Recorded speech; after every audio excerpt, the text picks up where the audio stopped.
Greetings, Captains. This is accompanying Marauder, back at you with another video on a French ship. Today we have the Tier 8 French destroyer, Le Terrible. The name of this ship is completely irony, because Le Terrible is definitely not terrible. In fact, this is a very fun destroyer to play, and I highly recommend getting this ship if you don't already have it. It's just phenomenal and a dream, and this match I'm going to go through and I'm going to show you how that ends up playing out. I am joined by my friends Skomomo and DrinkMoreBleach. I know, funny username. In this match, who are both playing Russian battleships because, as the urban legend goes, if you mix Russian bias and French bias, you always win the match, right?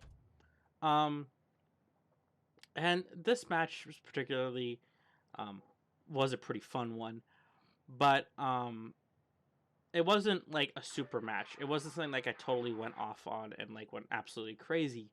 I actually didn't even break 70k damage. But there's a lot of teachable moments in this match, and that's kind of really why I wanted to go over it.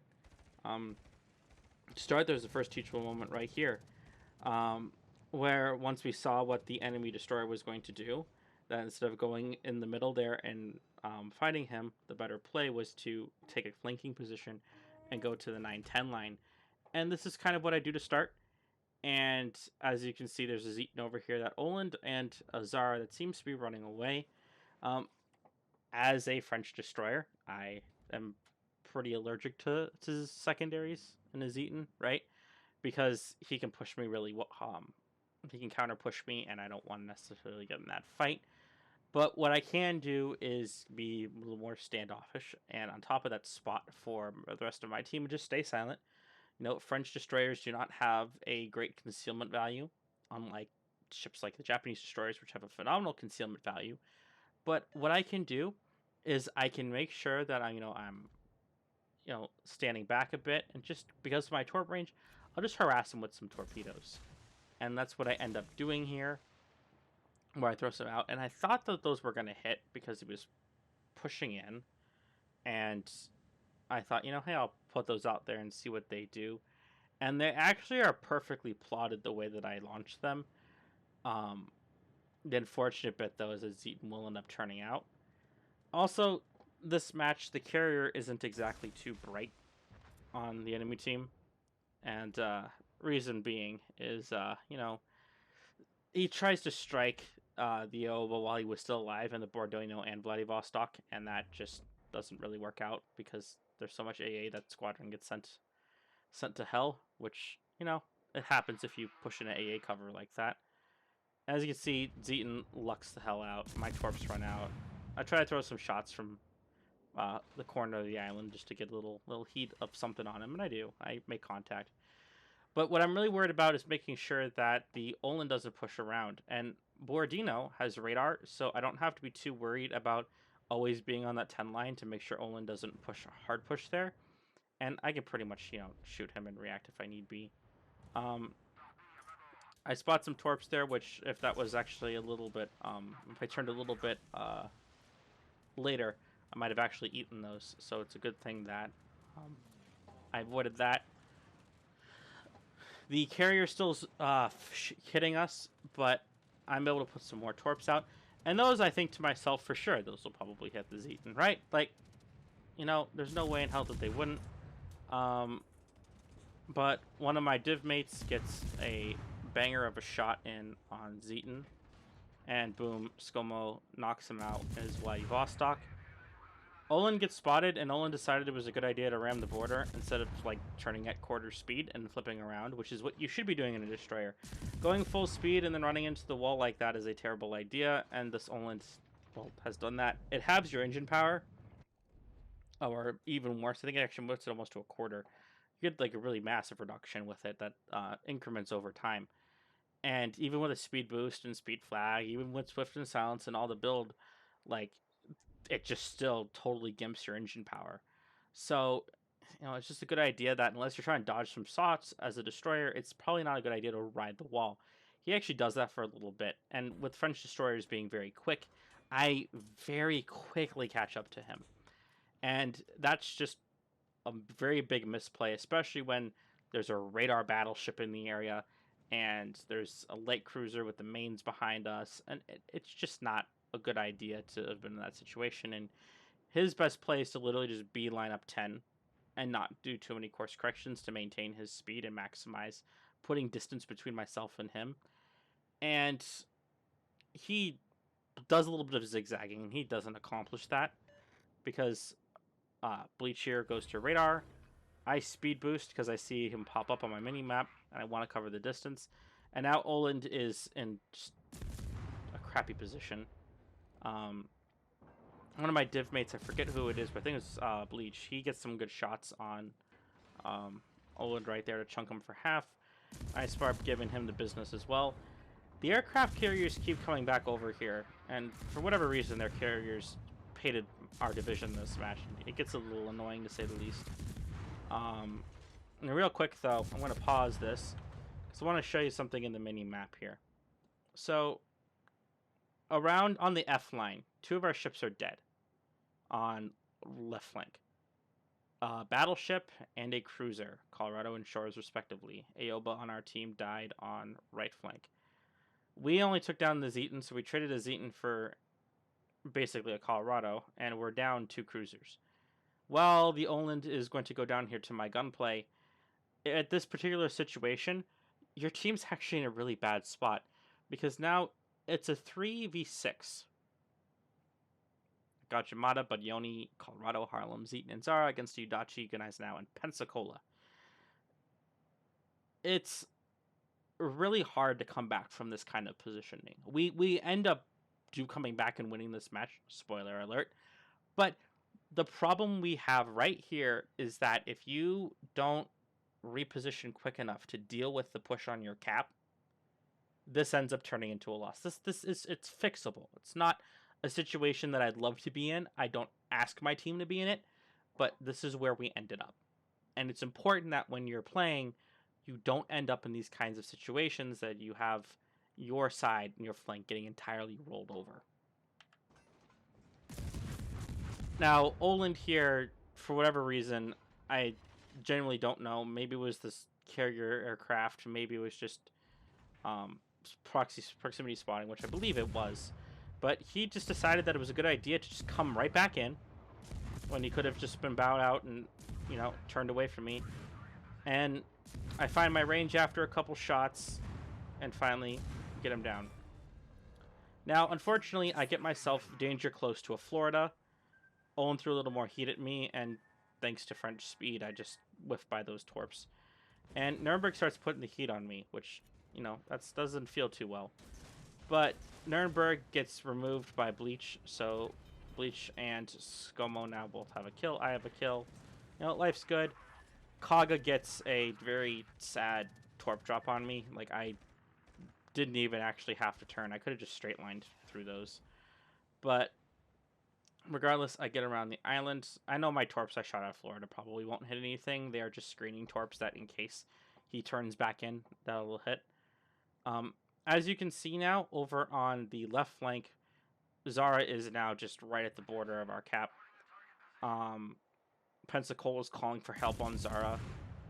And our carriers are trying to duel their carriers. It's a very weird spot we're in. I think Udachi, Gunaisenau, and Pensacola don't exactly make the best flank push defense. There are much better ships, especially when your Gunaisenau is broadside to a Zeton. But that's just the situation that flank was in.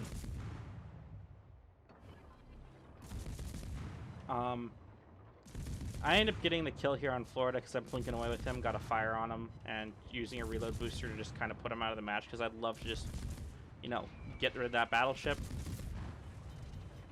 Carriers hit me, and it's very interesting because through this match, the carriers just, like I said before, were harassing our division. And even though I took down the Florida, they still are out for blood, and they're worried about the fact that I'm free. I'm, however, not really too worried about the carriers right now because I would rather counter the enemy being on our cap by getting on their cap. Now, what saves us a little bit here is that Colorado breaks off of the main battle group. And what's important about that is we can now solo out Colorado. Pensacola wins his engagement with the Zara, which props to him. Zara has torps and could have just bowed in and torped him to be a meme, but didn't. And unfortunately, Ryujo gets our Pensacola with some rockets. But now, instead of it being 6 ships pushing 3, it's now 4 pushing 1, which is still a little more dubious, but our carriers start sorting their aircraft over towards that bulk. And while they're losing a lot of aircraft there, they're making up for the lack of ships. On top of that, Udachi is making it very unpleasant for them to push through. So they have to take us a little bit of time, not too much, but just a little bit of time to go hunt him down. And this gives us the perfect opportunity to hunt down the Colorado. I end up getting spotted by carrier aircraft here again, and at this point, it's just becoming very tedious and very tiresome to continue to be under carrier duress this entire match.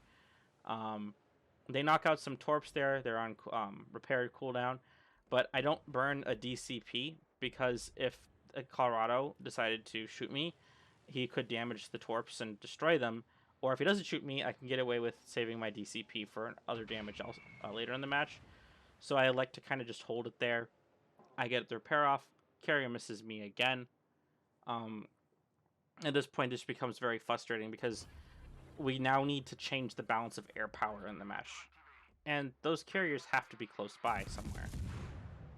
We start focusing on the Colorado. I throw a couple shells at him, but they never make it. Bleach gets yet another kill. So that's 2 for him, 2 for me, and 1 for Skomo. And now the carriers, you can tell based on how this aircraft take off where they're at. So they're on the 1-2 line over there. So I have a speed boost going. My goal is to get in range and spot them so we can shoot and kill those carriers. If we knock at least one of them out of the match, we can have a bit of a spotting advantage and start using that to take them down. Our carriers start dogpiling on the enemy fleet that's now in our cap point. Udachi has done more delaying tactics to drag, at this point, a Budyoni and a Harlem away from the cap. Instead of them dogpiling in there and trying to cap out on us, which they could have done in 1, we play this very delicately because we're able to get into a position where we can start putting down these ships and also defending. I spot Lexington. And now our battleships have the clearance of shots to start putting rounds into Lexington. Then, magically at 9 kilometers, Ryujo pops up. So, first thing I do is start taking advantage of being able to shoot Ryujo. And boom, one of my div mates just chunks the crap out of Ryujo. That was that was Bleach this time again. Bleach has got a good aim, man. Really like playing with him with Battleship. But anyway, I start going at this Ryujo. I get the kill on the carrier, knocking him out. And that takes care of the first of the 2 carriers. And I start shooting at Lexington. I'm already back here, and I already committed myself to spotting these carriers out. And our battleships are putting rounds in on them, and the least I can do is just keep providing that cover. Mains tucks up next to Bleach and his Borodino. So now he has some AA cover to help kind of assuage some of the pain that carrier drops are going to feel for him. And we end up getting ourselves a nice strike team medal. Putting just even more so rounds out on Lexington. Lexington goes to torp me. He misses. Like, really bad. Like, I have absolutely zero idea what that drop was, but he should have waited a lot sooner for me to come in closer. Our carrier gets a flood out on the Zeton, and our cap is no longer being taken. And Budyoni is now forced to go bow on to our Vladivostok because Skomo positioned himself in such a way that obviously if Budyoni kept sailing broadside, he'd be Citadel, right? So now he's got Budyoni trapped, and by extension Harlem trapped to where they can't push into the cap. They're going to be just immediately punished for that, right?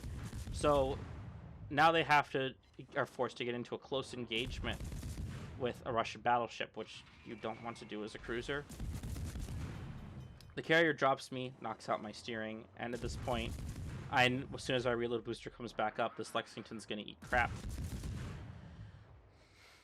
The aircraft for the Ryujo are already dead, so with both of our carriers still servicing aircraft, they are able to still apply pressure and make up once again for the lack of ships we have on the field. Harlem is badly out of position, but Yoni is limping. Gajimata got baited by the Udachi. I end up having some steering problems here, so I have to, unfortunately, instead of pacing Lexington, I have to adjust my lead some more, which becomes a bit of a nuisance, but not too big of a nuisance. Kaga grabs the Bodioni, Borodino grabs the Harlem, and I end up grabbing the Lexington. Like that, we flipped the match entirely on its head, stripped them of 3 ships within a minute, and the last kill on the Gajimata is going to clean this up, and this match will have been won. We took the time to fix the positioning problems in the match, and we took the time to react to what they were doing, and by your battleship cutting back in, by us focusing down to the critical targets, we changed the momentum of the match into our favor. I get hit one more time by the enemy carrier here, which is a little annoying. Main stays behind on cap in case Agaja wants to run to the map border, so we're not waiting 5 minutes to, for the match to end. That's, going to take its sweet time. And as soon as Gaja gets spotted, I think Skomo gets a beautiful shot in and ends him here, I believe. If I remember this match correctly. Yes, he does. So as you can see here, I didn't even break 70k this match, but it was still a decent match. Cleaned up a lot of ships. We did a lot of good team play. As you can see, plenty of team play awards here. Got the kills on targets that were crucial to clean up, the Oland and the Florida. Got the 2 carriers out, which I'm always proud to get both carrier kills in a match. I think everybody is.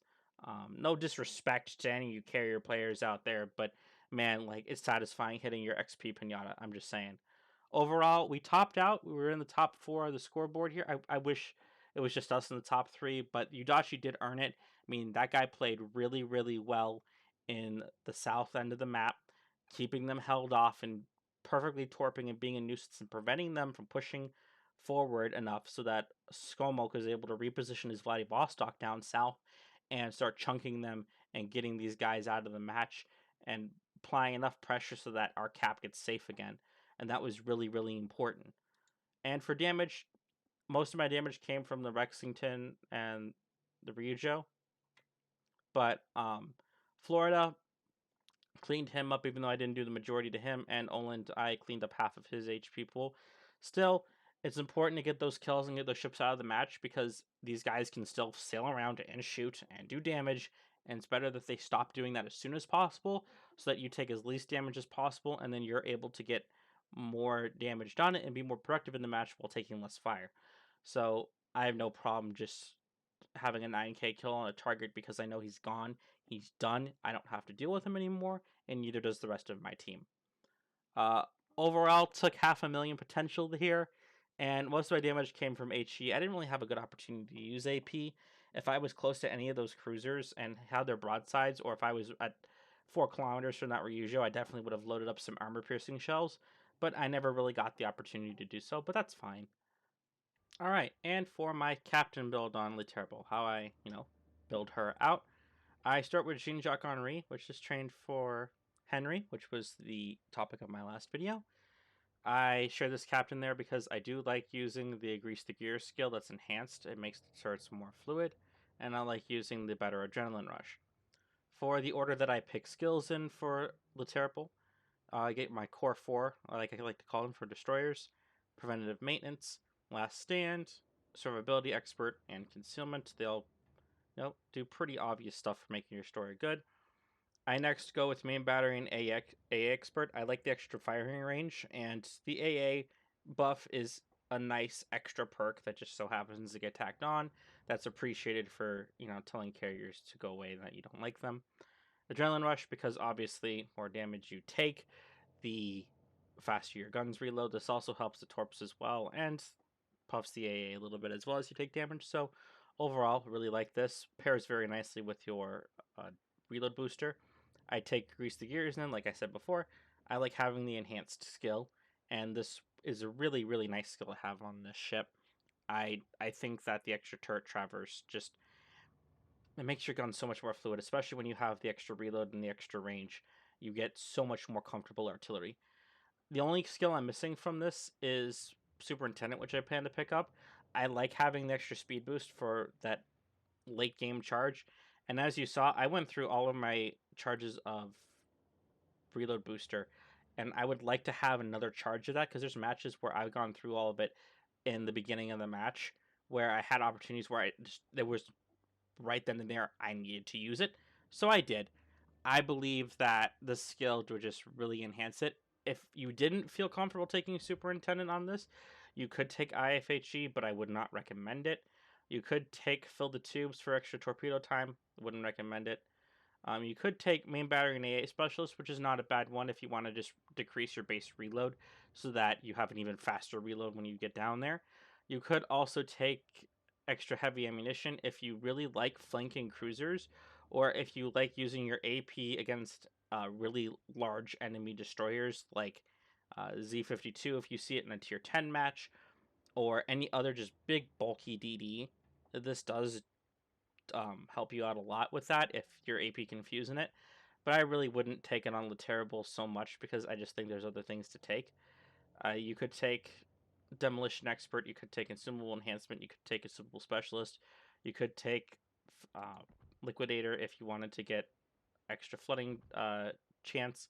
There's some playability here, but for me, I think I'm going with Superintendent. Then for my modules, I have Main Armament Mod 1 because your guns are everything. I have Engine Room Protection because French destroyers hate to be immobile. I take Aiming System Mod 1 because I want my guns as accurate as possible, considering that these ships are all about the guns. I then take Damage Control System Modification 2, and the reason why is because French destroyers have a saturation mechanic that makes them harder to kill, and I take these because the spotting and the spotting of the ship is so big, it's easier for you to take damage, and this makes these things last not as long with the dot damage. And on top of that, it keeps your ship more survivable. I like it. I use it. It's just kind of a me preference thing. But if you were to take propulsion mod or steering gears mod 1, either one is fine. I just decide to use damage control system 2. And then I take concealment expert. There are some people who will take steering gear mod 2 and they try to, make a super maneuverable French destroyer, and there are some arguments for that, but at the end of the day, I think concealment's more valuable, especially on a ship where your concealment is 6/6. I mean, it's pretty big for a tier 8 destroyer, considering that a lot of other ships get a lot more of a stealthy detection. Hirakaze has, which is a direct competitor to Laterable, has a phenomenally low detection of, I think it's 5.8. If don't quote me on that, because I'm just pulling that from memory, but I think it's 5.8. So at the end of the day, I would rather have more concealment so I can control that engagement and then use my reload booster to then, take on an equal target like that. So I value the concealment more. And with that, guys, that's all I have on Terrible. I hope you guys enjoyed this video. Make sure to like and subscribe and hit that bell icon so you know when my next video is. My last video did really well. Thank you to everyone who watched that. That was just phenomenal. I think the algorithm blessed me and, all the new subscribers that came in off of that. I really appreciate you guys being here. Welcome to my channel. And I hope everyone has a great day. So until next time, Captains, good luck out there.